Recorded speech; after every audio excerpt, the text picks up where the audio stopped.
Hoje eu vou contar pra vocês uma história assustadora que aconteceu na década de 70 lá no Japão, envolvendo o desaparecimento de uma menininha de 13 anos sem nenhum rastro. Algumas perguntas só foram respondidas 20 anos depois, confirmando o envolvimento da Coreia do Norte nesse caso. Mas até hoje muitos mistérios ainda permanecem, incluindo um teste de DNA e fotos que parecem ter sido adulteradas e uma possível morte fabricada. Olá, amizades! Tudo bem? Meu nome é Luísa Kemi, ou só a Kemi. Bem-vindos a mais um vídeo do Cafezinho Investigativo, quadro aqui no canal que nós falamos de casos e mistérios que aconteceram em países da Ásia. Isso tudo enquanto tomamos café gelado. Sim, café gelado. Se inscreva no canal para não perder os próximos vídeos e também dê uma olhada na playlist do Cafezinho Investigativo para ver outros casos que a gente já cobriu nesse canal. Lembrando que esse quadro aborda temas mais adultos, então eu deixo de aviso aqui que a gente vai falar sobre desaparecimento, se isso é sensível para você, e que a gente vai ter que censurar alguns termos para tentar burlar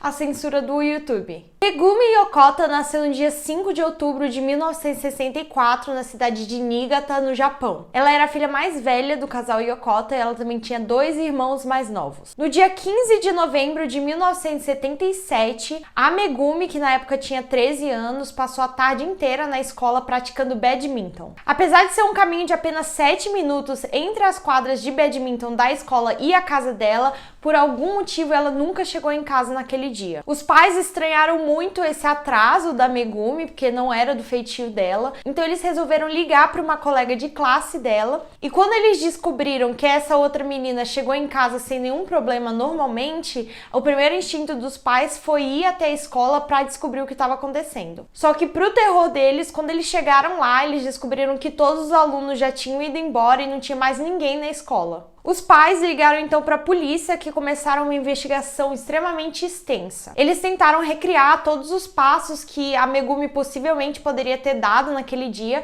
Eles até usaram cães farejadores para tentar entender o que aconteceu com ela. Só que os cachorros só conseguiram seguir o rastro dela até uma esquina que ficava bem próxima à casa onde a família morava, apenas 100 metros da casa dela. A mãe da Megumi disse o seguinte: "Nós procuramos por ela no escuro com uma lanterna em hotéis abandonados e florestas, mas não encontramos nenhum traço dela. É assim que nossos 41 anos de sofrimento começaram." A polícia estava suspeitando que se tratava de algum tipo de sequestro, mas porque nunca apareceu uma carta, um pedido de resgate, estava muito difícil de conduzir essas investigações. Os pais levaram as fotos da Megumi para várias emissoras de TV, ela saiu nas notícias, nos jornais, mas ninguém tinha nenhuma informação nova sobre ela. É literalmente como se ela tivesse desaparecido do nada, sem nenhuma explicação.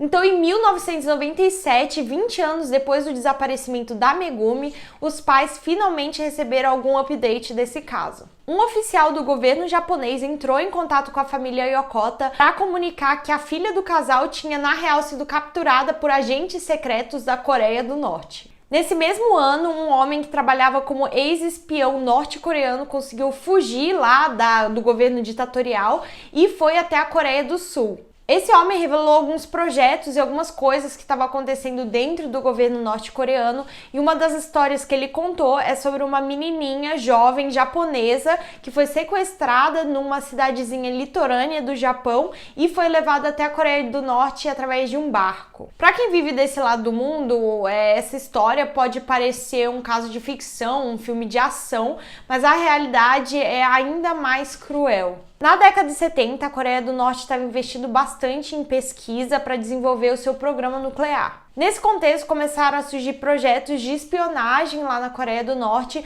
para enviar espiões para outros países vizinhos para que eles pudessem arrancar informações confidenciais e militares desses outros países. Então, com o objetivo de melhorar a tecnologia nuclear que eles tinham no momento e para conhecer um pouco mais o inimigo, esses espiões tinham que se misturar muito bem com a cultura dos países em que eles seriam enviados. Então, para que eles pudessem aprender melhor sobre a cultura, a língua, o modo de agir desses outros países, a Coreia do Norte começou a sequestrar cidadãos comuns, principalmente do Japão e da Coreia do Sul, que são países literalmente vizinhos, e levar lá para a Coreia do Norte para que essas pessoas pudessem ensinar os espiões o que eles sabem sobre o seu país. Acreditam que pessoas de mais de 11 países foram levadas à força naquela época, incluindo pessoas de países ainda mais distantes, como Tailândia, Romênia, Holanda e França. Naquela época, em 1997, ainda não dava para confirmar se a menininha da história daquele ex-espião era realmente a Megumi. Inclusive porque o governo norte-coreano ainda estava negando ter qualquer envolvimento com esses sequestros internacionais. Mas essa descrição desse homem batia muito com o caso da Megumi, porque ela realmente foi levada da cidade dela, que é uma cidade litorânea, e ela morava bem pertinho do mar. Eu assisti um documentário sobre abduções norte-coreanas lá no Japão e parece que a cidade de Niigata é o ponto mais perto entre o Japão e a Coreia do Norte. Esse documentário também mostra um barco norte-coreano que era usado naquela época para espionagem e ele tinha sido confiscado por policiais japoneses. Por fora ele parece um barco japonês qualquer, mas aí quando você investiga mais de perto, existe uma cavidade secreta onde eles escondiam outro barco menor e que os japoneses acreditavam que era usado para sequestro de pessoas. Então é exatamente isso que eles acreditavam que tinha acontecido com a Megumi, que ela tinha sido levada à força via barco até a Coreia do Norte. E apesar de ser uma notícia horrível, pelo menos deu um pingo de esperança para a família Yokota de que a Megumi estaria viva em algum lugar.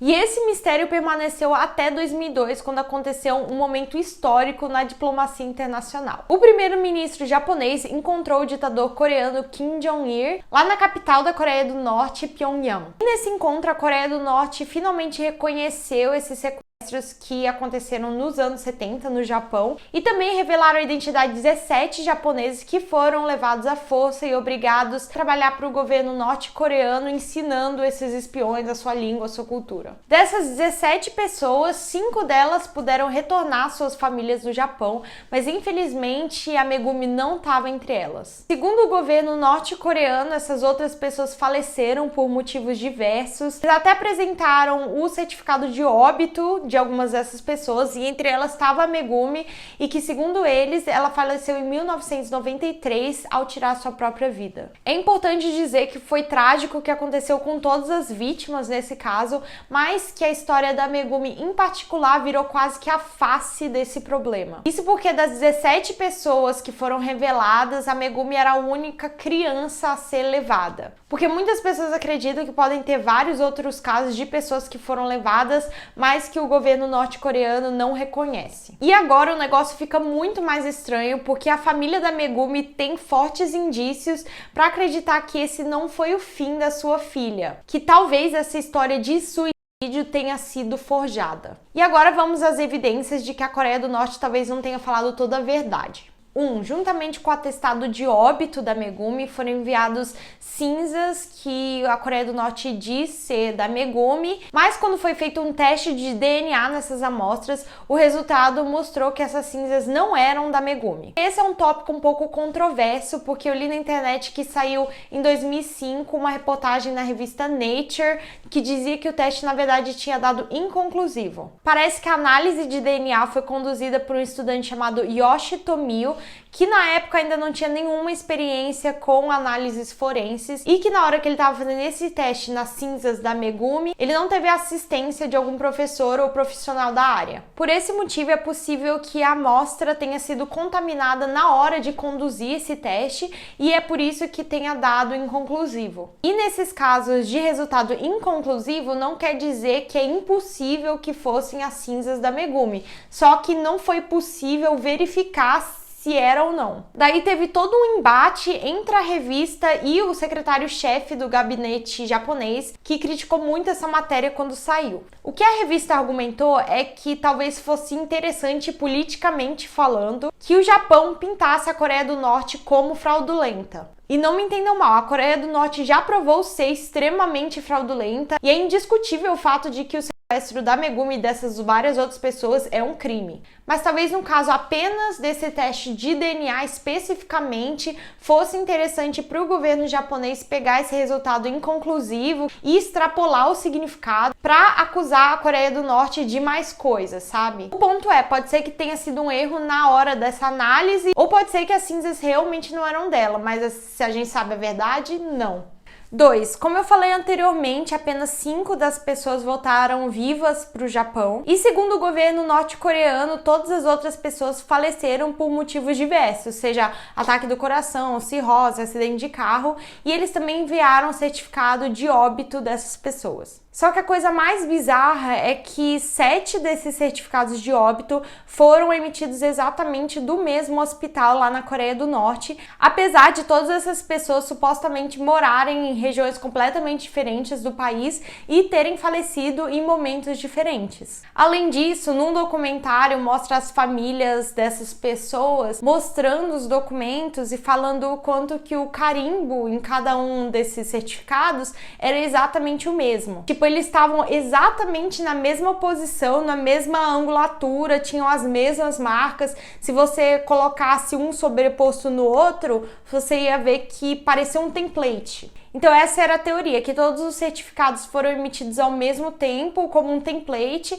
e só mudaram o nome e as informações de cada uma dessas 7 pessoas. Fotos da Megumi também foram enviadas para o Japão, para a família dela, do tempo em que ela morou na Coreia do Norte. Algumas dessas fotos foram mostradas no Fantástico e uma delas é essa aqui, que mostra o que parece ser a Megumi já adulta, e os pais dela acreditam que é realmente ela, porque quando ela era criança, o pai dela ensinou a ela posar para fotos e ela faz exatamente a mesma pose de uma foto que ela tirou quando ela era bem mais nova. Só que tem alguma coisa misteriosa sobre essas fotos e muita gente acredita que elas foram adulteradas ou editadas de alguma forma. Essa foto aqui, por exemplo, tem indícios que ela tenha sido photoshopada, porque a sombra da Megumi no chão está sendo projetada para um lado diferente das sombras das plantas atrás dela, e não é assim que o sol funciona. Então fica aí o questionamento, por que essa foto teria sido editada se não mostra nada demais, e o que eles estão tentando esconder.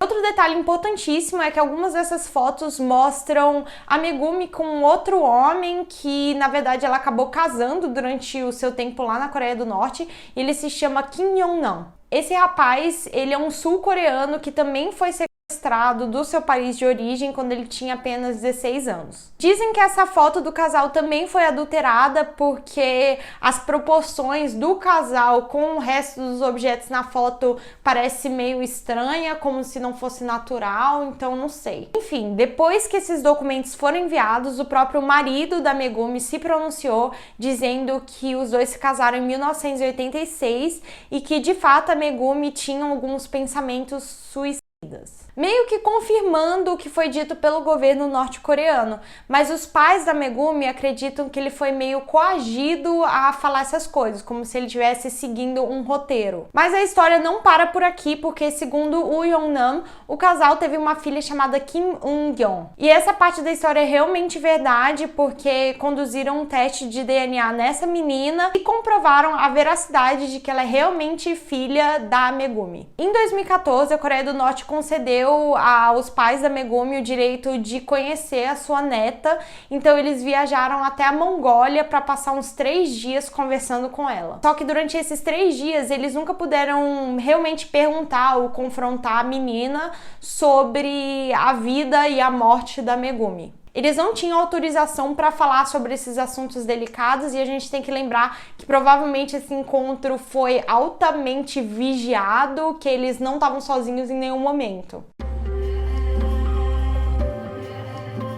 Infelizmente, ano passado, o pai da Megumi faleceu aos 87 anos sem nunca descobrir exatamente o que aconteceu com a filha. Durante a sua vida, ele, a esposa e os irmãos da Megumi dedicaram muito tempo para criar projetos e campanhas em prol dos japoneses que foram sequestrados sequestrados pela Coreia do Norte. Um dos diretores de uma associação japonesa que busca reunir evidências sobre esses casos é o irmão da Megumi, que se chama Takuya Yokota. Segundo ele, existem evidências de mais de 900 casos de pessoas que foram levadas pela Coreia do Norte, apesar, de o governo apenas reconhecer 17 pessoas. Apesar de que ele era bem novinho na época que a sua irmã desapareceu, ele fala que ele lembra muito bem daquele dia do desaparecimento. Ele falou: nossa casa ficava perto do mar do Japão e o barulho do mar era alto. O céu estava completamente escuro e era assustador para as crianças.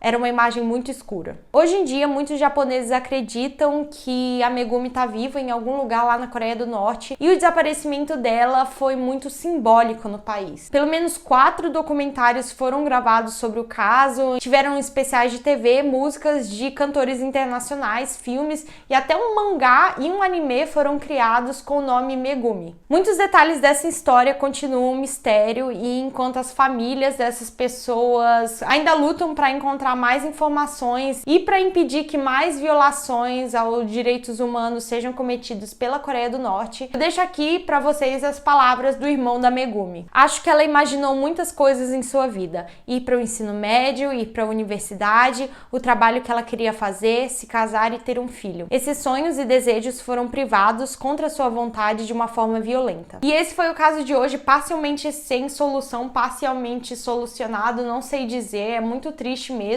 Se vocês acharam esse vídeo interessante, assistam meus outros vídeos da playlist do Cafezinho Investigativo. E outra coisa que eu quero falar com vocês, por favor, fica aqui. Eu nunca sei se o meu público que tá assistindo esses vídeos do Cafezinho Investigativo assiste só esse quadro no meu canal ou se acompanha os outros quadros falando sobre K-pop, meu intercâmbio na Coreia do Sul. Eu não sei por onde vocês me encontraram. Por favor, comenta aqui embaixo, eu quero saber se o meu público é o mesmo para todos os meus quadros. Quem sabe eu posso criar um dia específico para o Cafezinho Investigativo para vocês virem aqui no canal para assistir esse quadro especificamente. Mas é isso, muito obrigada por me assistir e vou terminar meu café agora. E é isso, até o próximo vídeo. Hearts!